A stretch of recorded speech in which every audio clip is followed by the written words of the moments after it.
I sure hope you guys are feeling confident, because I'm pretty sure that I'm going to successfully lead us through today's show, but I have all the access to all the buttons, and ultimately responsibility falls to me. I know we make a lot of jokes about like resting the starters down the stretch and everything.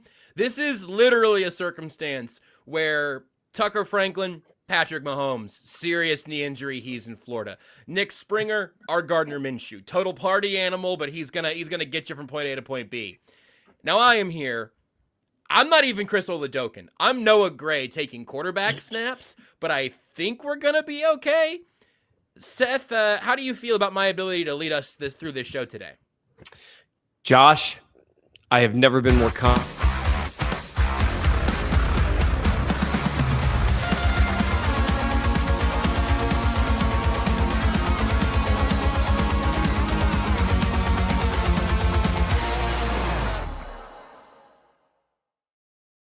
In anything in my entire life than I am in you leading the charge. I will follow you through anything, including a break.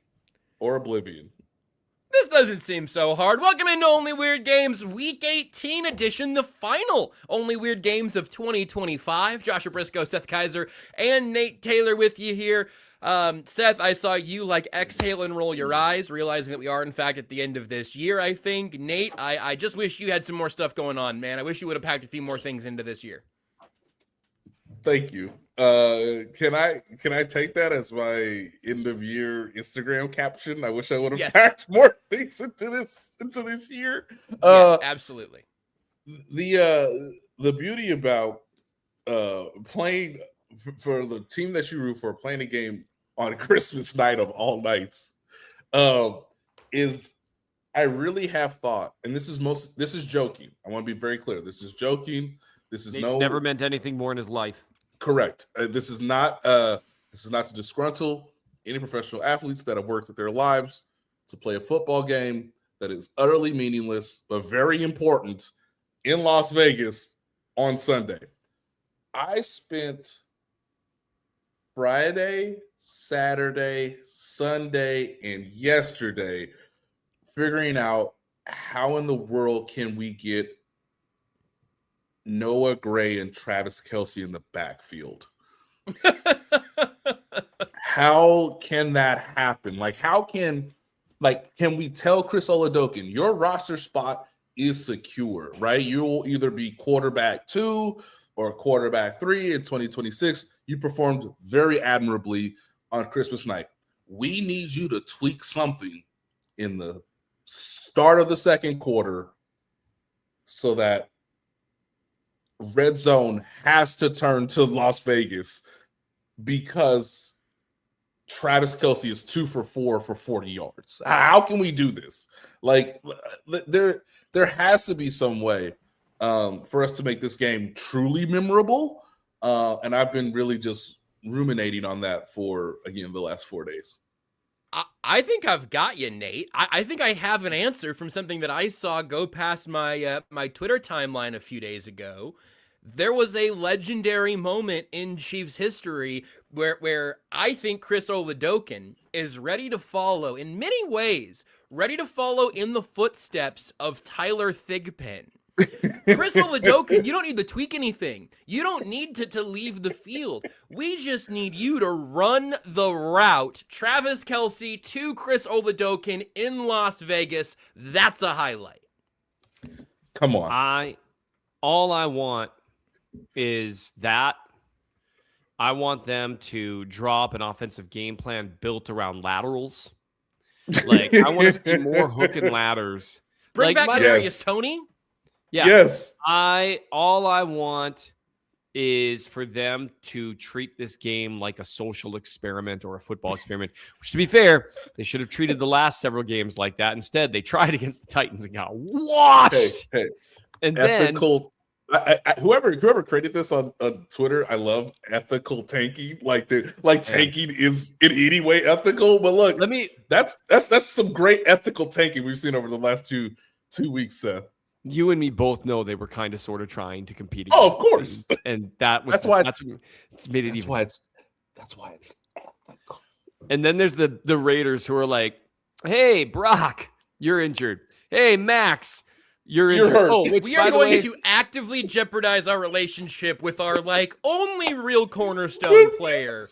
That's Hey. see, I don't By think the the way- Chiefs deserve the T word. I think they're hurt Yeah. and not very good, and then you're getting some guys an early start on the offseason ethically. Yes, They're right. trying more than they're tanking. It just hasn't worked out very well. And Who said we got to get video of this man playing basketball with his little daughter? Who does this? Posted her up too, by the way. Put it out there. Too small. Put it out He's there. a- I gotta he's let a people know I can competitor. shoot hoops. I would just say this, Chiefs Kingdom, it will literally never happen. But I would send 2 first-round draft picks for Max Crosby In a heartbeat. so fast that my phone would vaporize into thin air as I hit the button for yes. I imagine that's how NFL trades work. You gotta hit a button on your phone. Like there's like an app that NFL GMs have. I'd like to think so. There was a whole documentary about it with Kevin Costner that is worth your time. Oh, right. No, absolutely. I forgot about that. Some insane access they got back in those early days of documentaries. Yeah. I would just say that there is literally no chance. The Chiefs could call up the Raiders and say, we'll give you 3 first-round draft picks, and they'd tell them to kick rocks. Actually, that they might do. Well, I don't But know. maybe don't do that. But here's the funny thing with Max Crosby for any team that's going to trade for him, which won't be the Chiefs, by the way, never ever happen, even though honestly you could talk me into it, but whatever. The next 3 years of his contract, and this is why you can trade for veterans on huge deals, because of signing bonuses, guys. Mhm.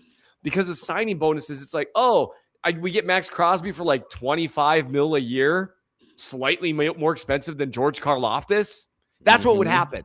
Yeah, that's worth 2 first-round picks, baby. But And that's why the NFL is quietly becoming more NBA centric when it comes to star players on large contracts, because of the flexibility to move guys around with the salary cap going up even higher than the NBA. You could argue percentage per star player. So it's definitely possible. I mean, there's been rumors about Max Crosby Since the Raiders drafted him. Yeah, and him playing for the Dallas Cowboys for the last year and a half, I would say. It's like, Right. A lot of these rumors are going to come to roost. I know there's been speculation now about Kyler Murray. Kyler Murray will not play for the Arizona Cardinals next season because he's on a similar type of contract where you can, you can get a starting quarterback caliber player at relative below market because he's already been paid. Let's hop into the and rundown that's- here because nope. Go ahead. Seth wanted to talk. I don't. That might have been on my end. It's hard to say. I'm following you, boss. Let's go. My computer's having to do one extra thing since I'm also hitting the buttons today, and that might be too much for my computer. I don't know. I apologize in advance if I don't have the RAM for this. But let's hop into what we have proclaimed as not new news here, Nate, because it's 2 pieces of info from yesterday that seem worth mentioning out loud, but aren't particularly earth-shattering if you've been locked in. 1. Andy Reid does intend to return to the Kansas City Chiefs in 2026. If anyone was waiting on that announcement, you shouldn't have been, but you got it confirmed. And the little bit of slightly new news is that Trey Smith sounds unlikely to go in Week 18. He's been the starter who comes back, going through his ankle thing, played through the back injury. I see Seth shaking his head, which does remind me of the fact that Trey Smith did play in Week 16 and 17, and he's not going to in Week 18 now. For whatever, I'm certainly happy to have him get a start on his recovery process. But of those 2 pieces of news, Nate, what is in any way interesting about Andy's answer about the future, and then Trey Smith not being out there this week? The only thing I'll add to Andy Reid is his contract is through the 2029 season. So cool. There is literally no news there, and Clark Hunt would be wild to replace Andy Reid or to get rid of him, given that he is the most successful coach in franchise history. Now, I know some people have speculated the idea of, hey, would he consider retirement given his age? Because, he's 67, he'll be 68 in March. It's also hilarious that he is in the same division. He'll be in the same building as Pete Carroll, who's 74. Yep. And so the question I would ask the people when it comes to Andy Reid and retirement is, when was the last time Andy Reid didn't coach football at the collegiate or the professional ranks? That's your answer when it comes to the retirement. With Trey Smith, does this mean, I guess my question is, we've seen plenty of Mike Caliendo. Not sure we need to see more of him, considering we understand that he is a capable in short doses as a backup player, right? You don't want him playing extended snaps because he hasn't sort of crossed that threshold of being at least a average player on an extended amount of snaps. Does this mean we get Hunter Norzad at guard? Can we see some of that in terms of his development going into year 3 as a possible? I don't know. I mean, I think I'd have to double check. I think Caliendo is technically a free agent. But if you want to start the process on that, that would make sense to me as to why Trey Smith should not be allowed to put a uniform on in Las Vegas. Andy Reid was a grad assistant for BYU in 1982, and it just keeps rolling from there. So, yeah, I think by 2082 he might consider moving into a front office role, but I'm not going to call it any short of that. Seth, I'm not going to let you talk about the guard thing, because I'm going to let you talk about some of the young guys here in just a little bit as we get around to what we want to see in Week 18. And you wrote twice since our last Only Weird Games, one about some stuff we saw the suggestion of in Week 17 without actually seeing all of the fruits of those ideas. But you have taken back to the keyboard to talk about the Chiefs' evaluation process, a prelude to the much looked forward to, much anticipated, that's the word I was looking for, the much anticipated now annual series, If I Were Brett Veach. And Seth, if you were Brett Veach, you're starting before the actual scouting process in a lot of ways this year. What did you decide to latch in on there in this prologue to the series, and why is it all so terribly relevant to this 2025 season? The first thing, the reason it has to be a prologue is because the Chiefs, one of the 6 questions, the 6 hard questions the Chiefs need to ask themselves, which I'm not a big fan of writing articles like that, but I did because there's a lot of hard questions they should ask themselves, and it turned out it was 6. I actually thought it was going to be 5. Then I thought of another hard one. I was like, oh man, it's 6. One of them was whether or not the way that they evaluate and acquire and develop talent needs to be looked at. And here's the deal. Before we even get started down a certain road, this is not a, hey, did you know they drafted McCole Hardman when they could have drafted DK Metcalf? Yes, you can do that with literally any player in any draft ever, except like a bona fide superstar. You are going to find a player that was taken after him, probably at the same position, that was better. That's how it's going to be. That's not my problem. My problem isn't that Brett Veach has had misses, and he has. He's had some really good drafts. He's had a couple of really poor ones, and he's had some that are in between, okay? For me, it's more about looking at the state of the roster, looking at the guys that they've brought on, whether through the draft or free agency, right? More than one way to improve a team. They need to really ask themselves, is what we're doing working consistently at an optimal level? And after watching the debacle against the Titans, and I would just say, like, people can be like, well, yeah, but then they were competitive against the number 1 seed in the AFC. Yeah, the offense was still a debacle, though. Like, that's your baby. That's Andy Reid's baby. That's what they've poured all these resources in. So that was still a debacle, make no mistake. It's just the defense was playing Bo Nix. And Christian Fulton was like, oh, hey, you need someone to cover Cortland Sutton? I actually can do that. And Spags was like, someone can do that? And so, I mean, have done that, amazingly enough. Yeah. Right. So that's kind of why you signed me. Yeah. Yeah. And that's just, yeah. So, then that still bugs me. Anyway, the Denver game in terms of the offense was still a debacle, showed Spags' ability to game plan, that they do still have some talent on defense. I do think it showed the flip side of the coin. Like, we've kind of, there's always this pendulum that swings. Last year's Chiefs team was quite a bit worse than their record. This year's team, if you go by the advanced metrics, is quite a bit better than their record.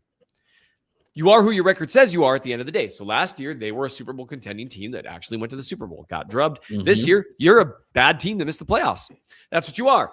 But that doesn't mean you don't swing the pendulum from, oh, we're just a step or two away, Andy. You don't swing from that to, oh, this entire roster's garbage. Like, I've had people tell me that, oh, the Chiefs are at least 2 years away from contending. Your quarterback is Patrick Mahomes. You are always ready to contend next year. Okay. Correct. Hey. Aaron Rodgers couldn't complete a pass outside the numbers, and they still have a chance of going to the playoffs. So just let's accept reality for what it is right now in the AFC. Considering, I don't know if Houston's good, but they have arguably the best unit I trust. And for the first time in my life, I'm actually considering the Houston Texans as Super Bowl contenders because their defense is that good and everybody's offense in the AFC has flaws. So yes, if Patrick Mahomes, to your point, Seth, if he returns from the ACL and is largely himself, even through the first stretch of next season, this team will be contending for not only the division, we assume, but obviously to have a high draft, or excuse me, a high seed in the playoffs. Right. It's not a 2-year thing. And this is the modern NFL. You really don't need to change everything. There are things they could have done this year, which is kind of a good news, bad news thing, right? Because that's also like, you can do things. So anyway, that was all a prologue to a prologue. Apparently, that's what I do now. Brett Veach is about to enter the most important offseason since 2021, 2022. By far. Before that, the most important offseason was 2018 to 2019, in my opinion, where they revamped the defense. They've got to do some revamping. They don't need to break down the entire roster. You've got a good offensive line. You've got some playmakers. You've got Patrick Mahomes. You've got some pieces on defense, especially in the secondary. Like, it's going to be okay. But you got work to do. Here's the thing that sets it apart this year is you're picking maybe 9th in the draft. Normally, you're picking like 30th, 31st, 32nd. That's your second round pick is within spitting distance or trade up distance of your former first round pick. You have an opportunity. For years, I've been doing Know Your Draft Crush, and like I did review Brian Thomas Jr. the year, that the multiple guys came out, but I also I didn't review, Rome. I didn't review Marvin Harrison Jr. You're going to be in range for what's his name, Tate, right? Mm-hmm. By the way, oh my God, Seth's starting to learn college football players, and the calendar hasn't even flipped to next Tate? year. Yes, boy, can that guy run routes? Holy cow! And he's not fit. Well, can I go galaxy brain? What if we let Ohio State win the national championship and you just hire whoever's coaching these wide receivers at Ohio State? It's Brian Hartline. He already got a job. Oh, for real? Yeah, Give him more money. Yeah, give him more money. South Florida now, I think. Yeah. No, hey, Brian, son, I understand. You got to come up to the big leagues, young man. Clark, you got to outbid South Florida. Yeah. So they have an opportunity in the draft to address things they haven't previously been able to address. You can get a legitimate blue chip talent. Mm-hmm. You can get an upper tier defensive end. You can get an upper tier defensive lineman, pass rusher, wide receiver. You can get these positions that they've had to do the best they could with what they've got. You've got more draft capital than you had since 2022 simply because of where you're picking. Right. And in terms of the cap space situation, go over the cap, go to their cap calculator, and play around for 10 minutes. It's very doable. Okay, so they've got plenty of ways to fiddle around with stuff. Now, some of the contracts they've done aren't contracts I would have done, but they've got plenty of room to where you can revamp the roster. They want to go sign Breece Hall, they can do that 100%. They want to sign him and Juwan Jennings, who might actually get overpaid. So I don't know. They could do that. That would kind of tighten them up and then just draft all defensive players. But they could do that if they wanted to. This is why it's such an important, because they once again need to retool. They need to revamp. They chose not to after the 2024 Super Bowl loss. They largely haven't done a complete revamp since the 2021-22 offseason. And here's why it's so important to me with the prologue. It's time to, and my original title for the article was, it's time for Brett Veach to set some boundaries. But I was like, that's ridiculous.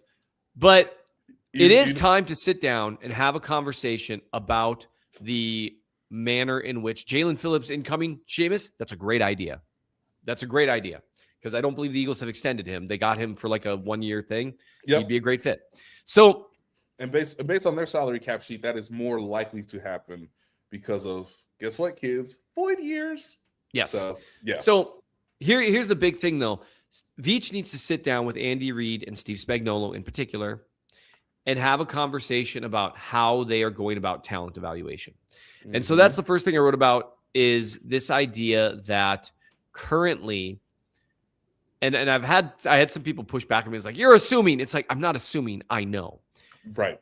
We know that Steve Spagnuolo and Andy Reid have a good amount of input into the types of players they're looking for. So that's a very specific thing I'm saying.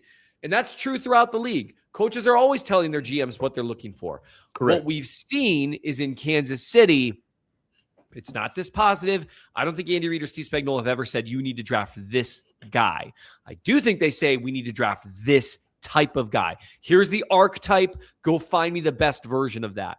And in case someone's like, that's a guess. For one thing, well, we don't need to argue, but when you just look at who has played defensive end, heavy snap rotation since 2019.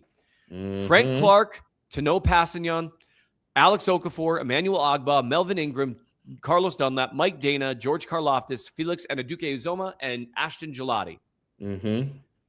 There's an archetype here, people. The best example of this is, now this is hitting the draft board perfectly based on the draft class, based on your need. But the best example is George Karlaftis. George Karlaftis was literally built to play for Steve Spagnuolo. Right. And there's a reason they signed him to an extension after 3 years. They have a very set type of defensive end. There's a reason the KCSN draft guide talks about Steve Spagnuolo's defensive ends. He has a heavy input, which makes sense.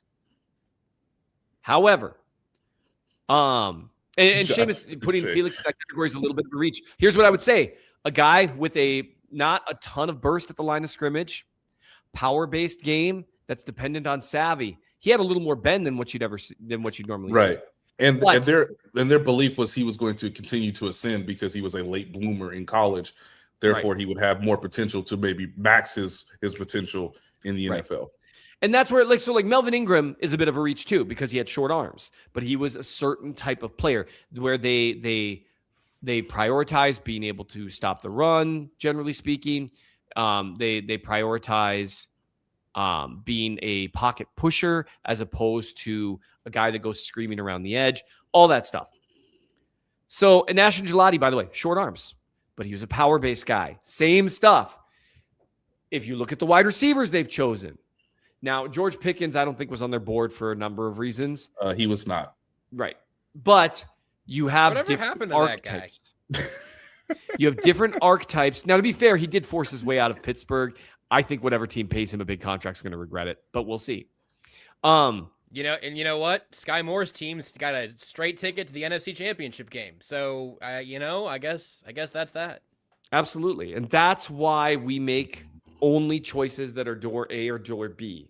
Yes. Because it has to be one. But you're not wrong. Because would you rather get several years of high-level play and then a malcontent that forces his way out versus several years of mediocre play? That's a strong argument to be made there, right? Was several years of mediocre play one of the two things I said? I don't think it was. So here's where they need to figure out what they've prioritized too much. And this is why you can make some assumptions that it's coming from the coaches, is that they value fit over talent.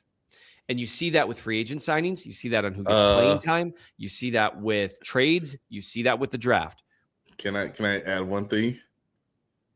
There's literally no way I could stop you. Okay, thank you. Mental acuity is also a thing that matters. Yeah. To them a great ton. Like, you got to be, especially for Steve Spagnuolo, you got to be able to play the game between the ears just as much as you play it on the field. Yeah, which is interesting because Shamari Connor is out of position as often as anyone, and he played like 100% of the snaps. So if you're some players, if you're out of position, you're basically benched for like 5 weeks. Like if you're a rookie, for example. Mm-hmm. Or second-year player who's got a chance to be a starter. Yeah, or second-year player. If you are a guy that he still thinks can be a slot, no! Jamari, I see what you were trying there. I see what you're trying there. Oh, you want to know what Nick Bolton's biggest problem in coverage is? It's not his lack of agility. Yes, that's a problem. It's not he's put out of position. That is a problem. He jumps routes when he shouldn't. Yeah. And to be fair, sometimes he gets it right. It's awesome. It was on film, coach. Also, the other thing, too, is, Seth, you have to understand, Shamari Connor knows all 6 positions. Safety, nickel, box safety, free safety, double nickel, that little hybrid linebacker position. He knows them all, because he's got great mental acuity. Now, should we maybe consolidate what his brain has to do? Perhaps, but he's got the capability of doing it, Seth. That's why he's out there. Because what happens if there's an injury to Brian Cook? Then that clearly means we can just slide, Shamari Connor into the slot with what's his name? With Seth, he's kind of like Travis Hunter in a way. Like he kind of actually plays multiple positions. Yes. Yeah. No, I'm not joking here, Seth. Have we tried putting Shamari Connor in the slot on offense? Yeah. Thank you, Sean. Shamari Connor knows all the dime packages, penny packages, nickel packages. Look, and by the way, hey, if they're gonna adjust, that's fine. They're big boys too. They make money as well. Brian Schottenheimer clearly knows what he's doing. And hey, if they want to take it over to the top, well, yeah, you see, we didn't have Brian Cook back there, so we had to put Shamari Connor. Your helmet comes unbuckled, fine 27. You need to make sure your laundry is getting done. Ask Shamari Connor. He knows a guy. You want to make sure the turf. You know why the turfs looked so good this year, even with all the crazy weather we've had? Shamari Connor is out there Monday through Saturday with the field crew, making sure that paint is perfect. Seth, why are you a hater? Why don't you understand this, Seth? I'm not going to get dragged into this. How many Super Bowls have you won as the general manager of an NFL football team, Seth? That's true. I don't blame Brett Veach for any of that.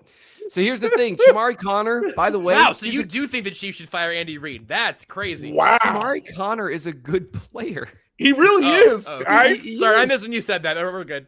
CeeDee Lamb went into the slot. We can't do anything about that, all right? But we made adjustments on the sideline that Shamari Connor, you now take over the slot because we need Jaden Hicks in the back because we need to play two safety looks because we can't have, by all means, can't have Mike Edwards as the deep safety now, guys, because Brian Cook's you can over Jaden Hicks. Bleed Red Arrowhead in the chat says they're going to play Shamari Connor on offense before they play Jalen Royals. Which makes sense. So this is where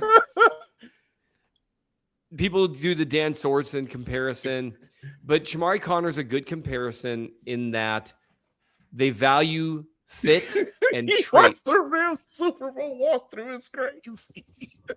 I'm sorry, that's one of the best jokes. Shamari Connor watched the Rams Super Bowl walkthrough in 1990.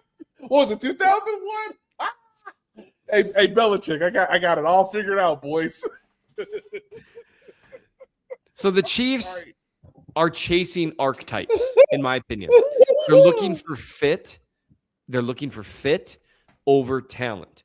And that's where, like, you could argue that they've been chasing the ghost of Tyreek Hill. They've been chasing the ghost of Frank Clark, which, by the way, even Frank Clark wasn't like Seahawks Frank Clark the entire time he was in Kansas City.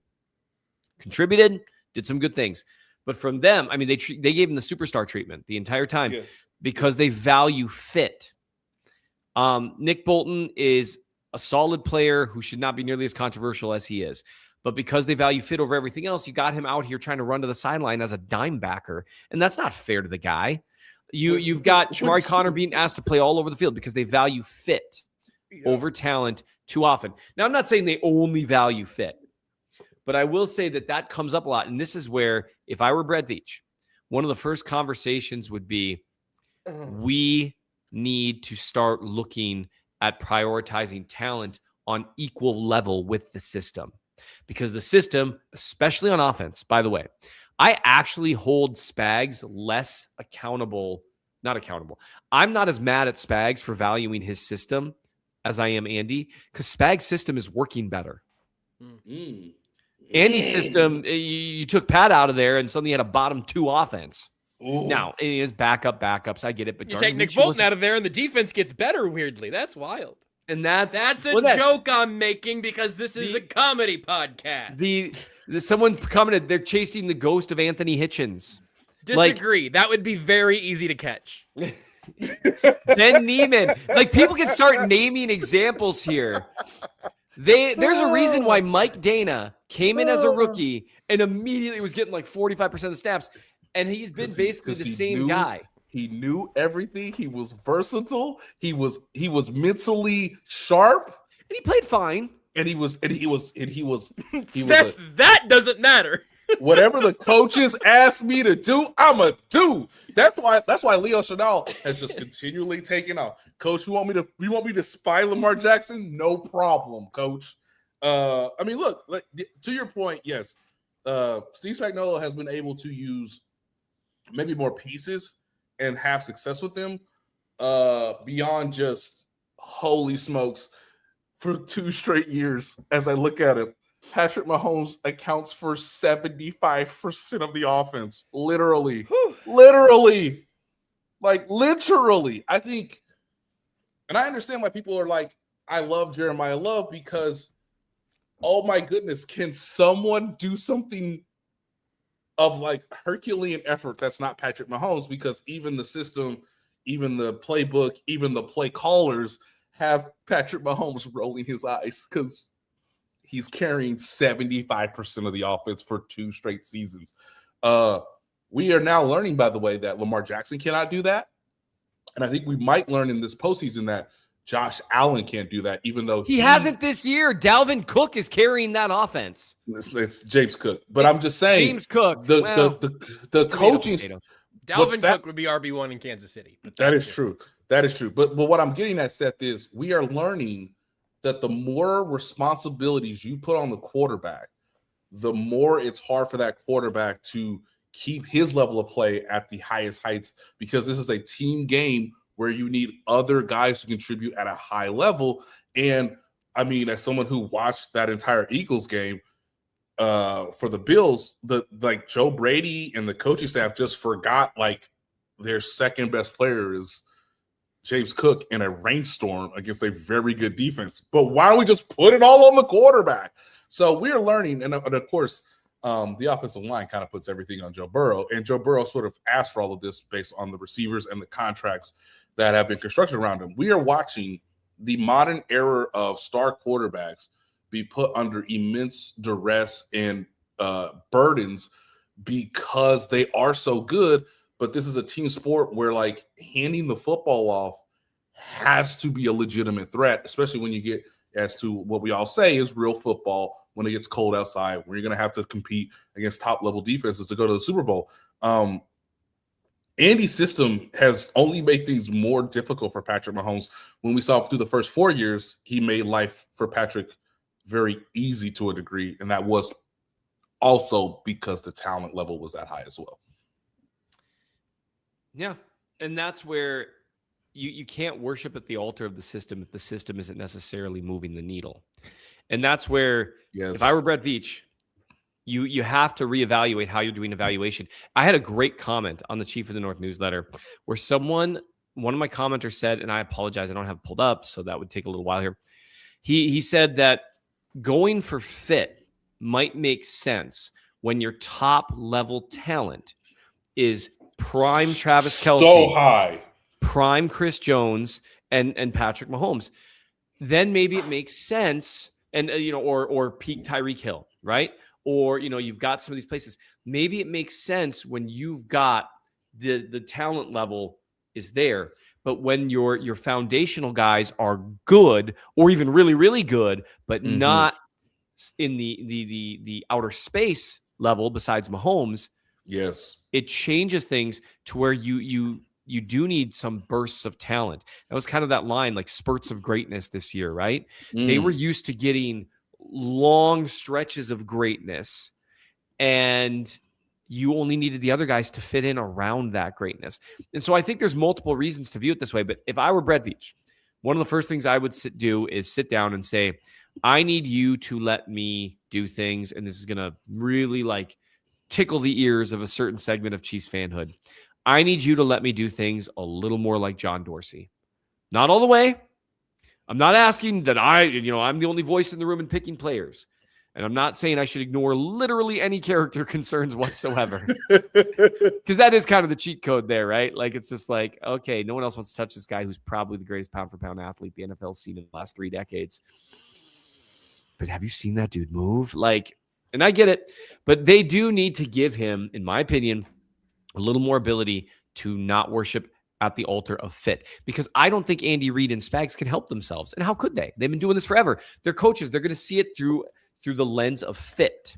And that's where, if you see it through the lens of talent, you think Howie Roseman looked at Smith and Brown and we're like, oh, those are 2 really different receivers. They can't fit. It's like, no, they're both awesome. We'll figure it out. Maybe get a new offensive coordinator, Eagles, and probably a new head coach, but whatever.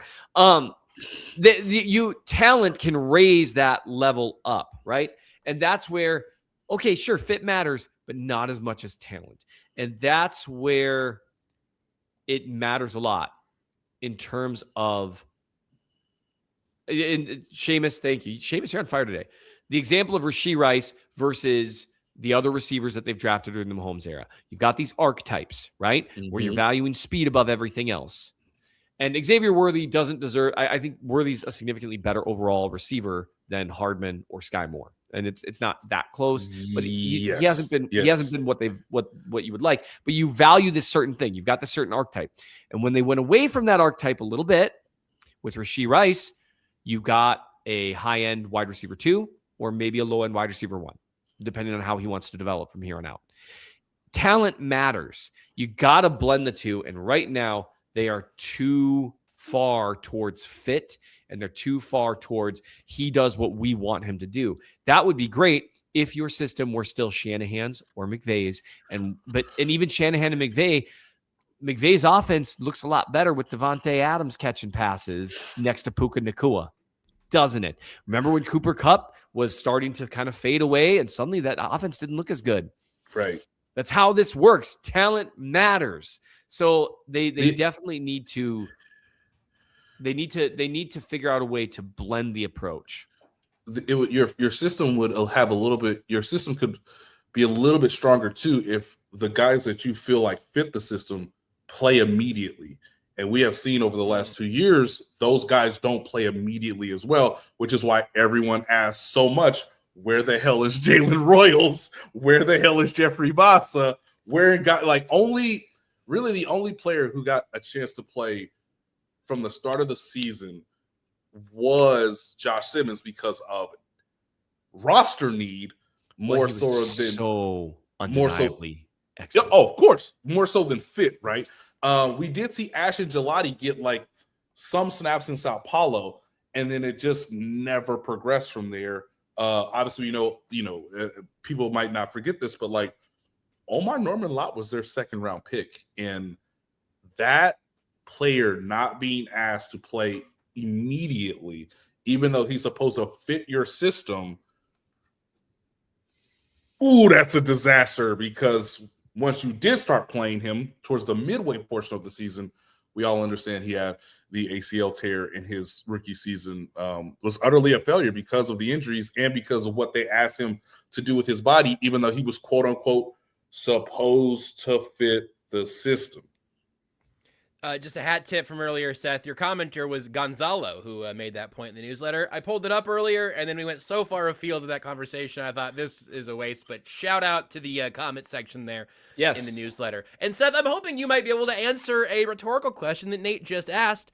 Where is Jeffrey Bassa? Where is Jalen Royals? That's something we talked a little bit about on Tuesday. But with Week 18 on the horizon here, I would still like to see more of them, more of Brashard Smith. What did you see in a limited sample size? Enough to frustrate me. Oh, excuse me. My name is Terrell Jolly. A lot of people call me TJ, founder and CEO of Integrity Capital Management. So Integrity Capital Management originally started out as a property management firm, but we slowly transitioned to what is described as an incremental development firm that's focused on situational housing. I know most people say affordable, but we believe in creating housing for people that are actually in need and built to the end user. I believe everyone needs a home because when you have home, you have hope. The reality is that when you're building a business, one thing you don't think about is like what a true banking relationship means. And, I had the honor and privilege of meeting Debbie early on in my career when I was just trying to get going. And as a small business, it's really challenging at times because people don't understand the concept or not believe the longevity because you're just getting started. But Debbie was willing to take a chance on me, be patient with me. I almost look at it like a grassroots initiative. She's seen and believe what I'm about.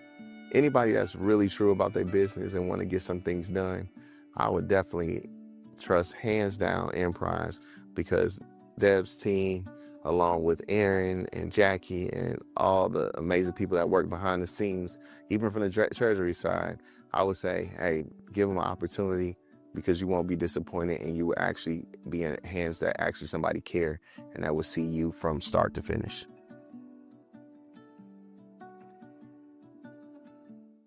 Missouri, your moment is finally here because DraftKings Sportsbook, America's top-rated sportsbook app, is now live in your state. Now you can make every game even more exciting with same-game parlays, money lines, props, and more, all from your phone, all safe, secure, and easy to use. Missouri fans know game day. The tailgates, the noise, the passion.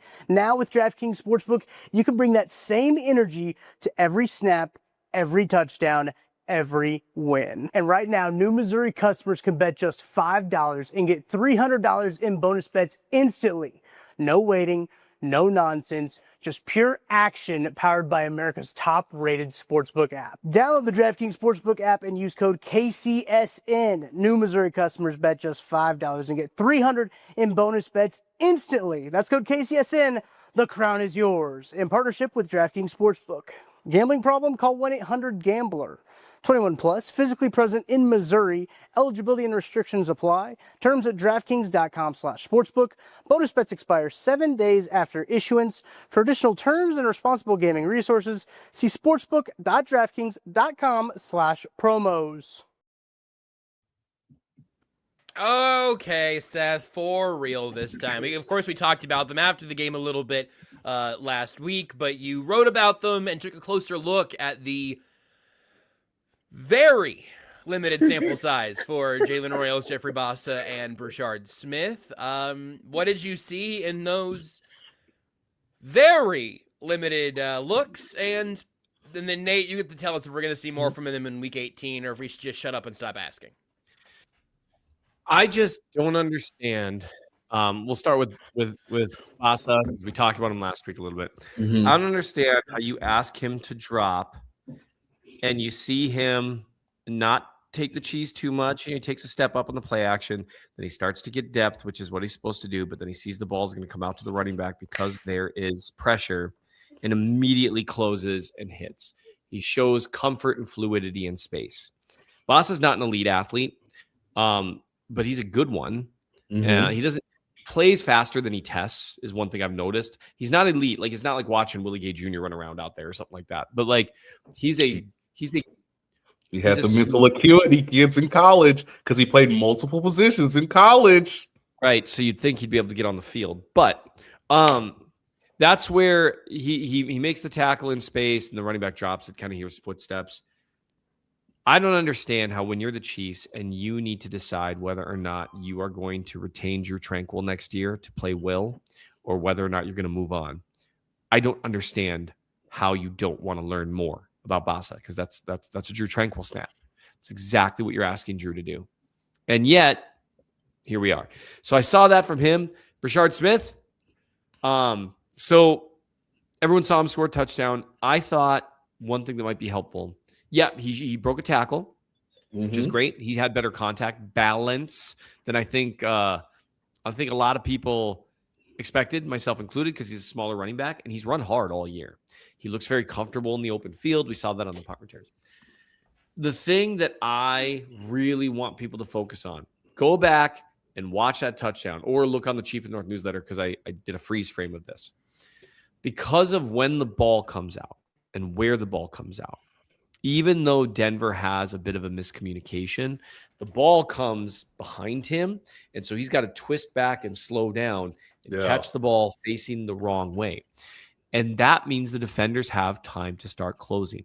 Do yourself a favor and either look at it, what I did on the Chief North newsletter here, or just rewatch the play and pause it right as Smith has caught the ball and is about to turn up field, right? And he's got to turn himself all the way around now. And look at where the defenders are, look at their leverage, look how they're starting to move, and then ask yourself, what percentage chance would you give that Isaiah Pacheco or Kareem Hunt scores there? The answer for Pacheco is basically 0. The chances for Hunt, it's like maybe he totally destroys one of them, maybe.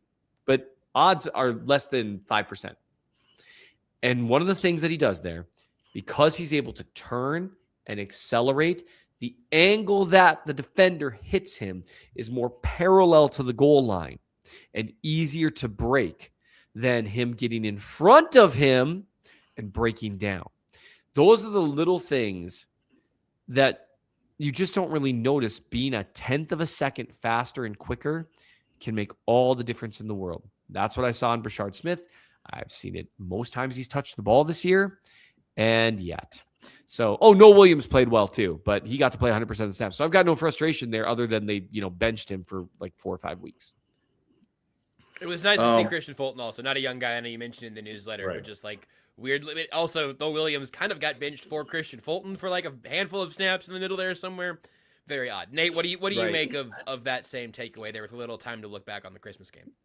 Yeah, in the press box with the live all 22, I was shocked that he scored a touchdown because the timing wasn't excellent between Chris Oladokun and Brashard Smith, and the play call is designed for Brashard Smith. So the play call works. You have the player in position. The ball and the reception is not totally in sync in terms of the ball placement, like you said, Seth. So I was shocked that Brashard Smith scored a touchdown because we don't really see broken tackles a ton for the Chiefs. In particular, when the defense is screaming with the chance to stop a player before the yard to gain or obviously the goal line. So, I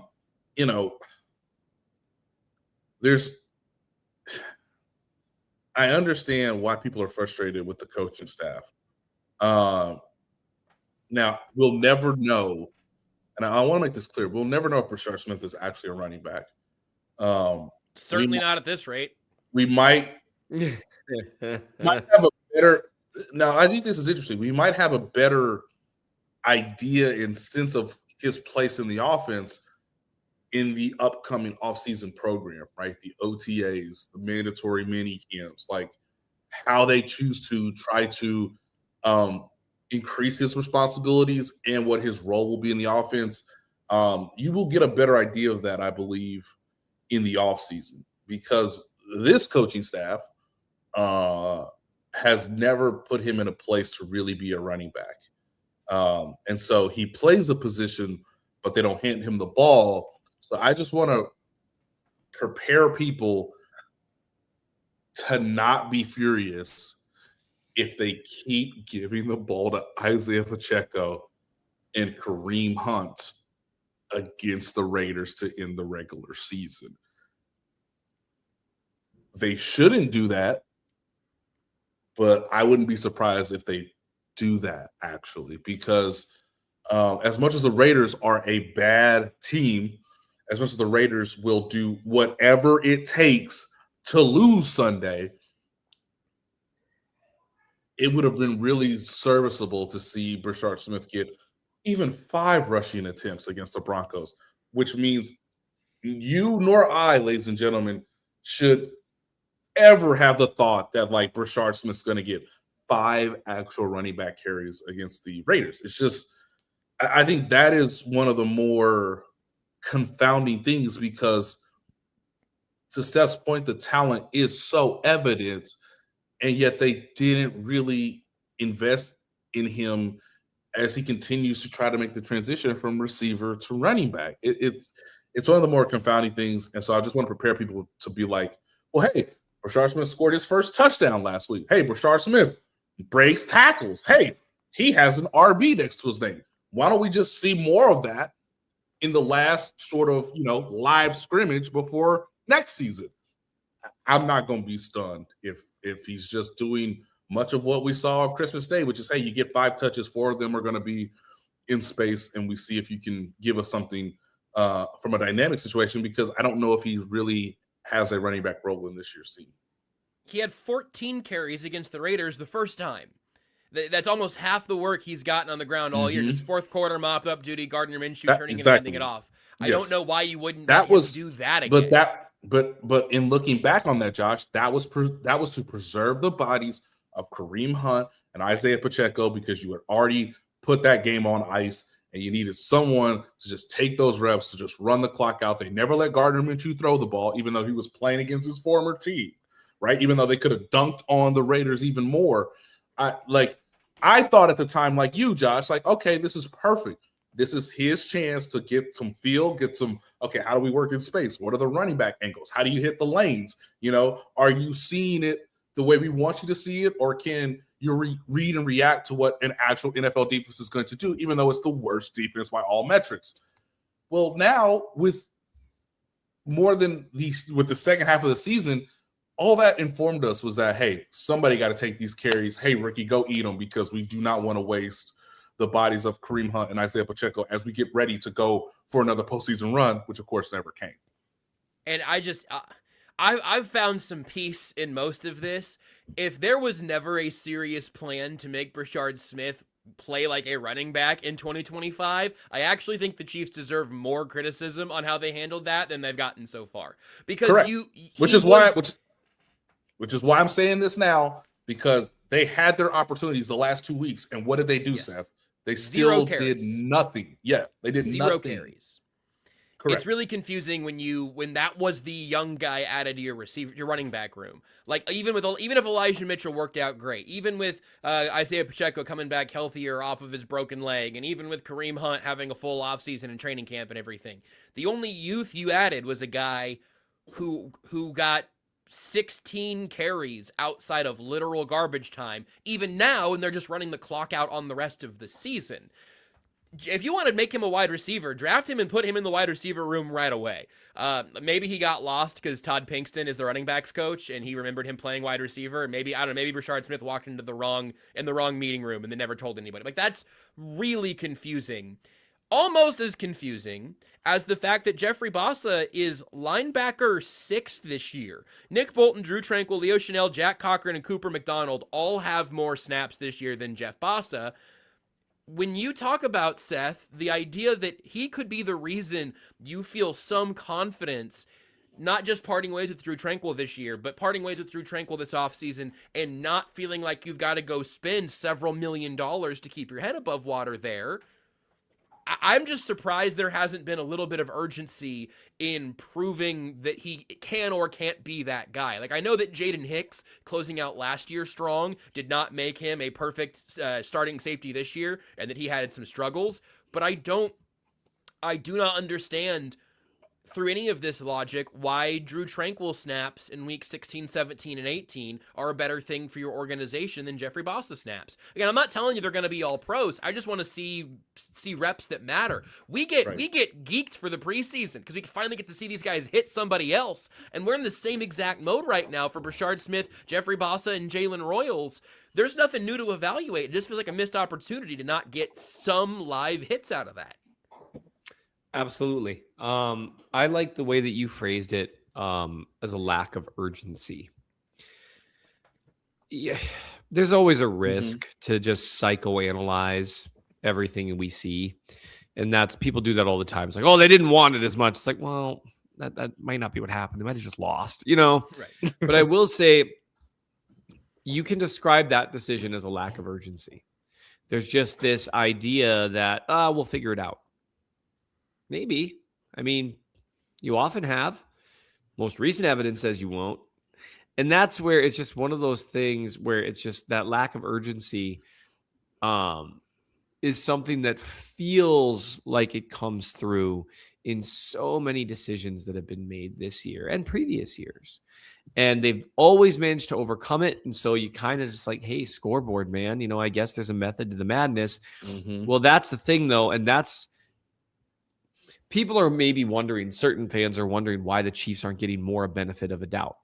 And I understand that to an extent. They've won so much. But I will say, when it feels like there's a lack of urgency to fix certain things that have been problematic for several years, and when those things eventually come and bite you, it doesn't feel like this brand new thing, like, oh, wow, what happened? Like, to me, it's a sign that you finally stopped overcoming certain bad processes, right? And that's why you're not going to get as much benefit of doubt, because like this thing has been an issue for a while. So now now it's finally coming home to roost because we couldn't compensate for it before. I mean, to me, it's like, if I'm driving, people are going to think I'm trying to be funny here, but I'm not.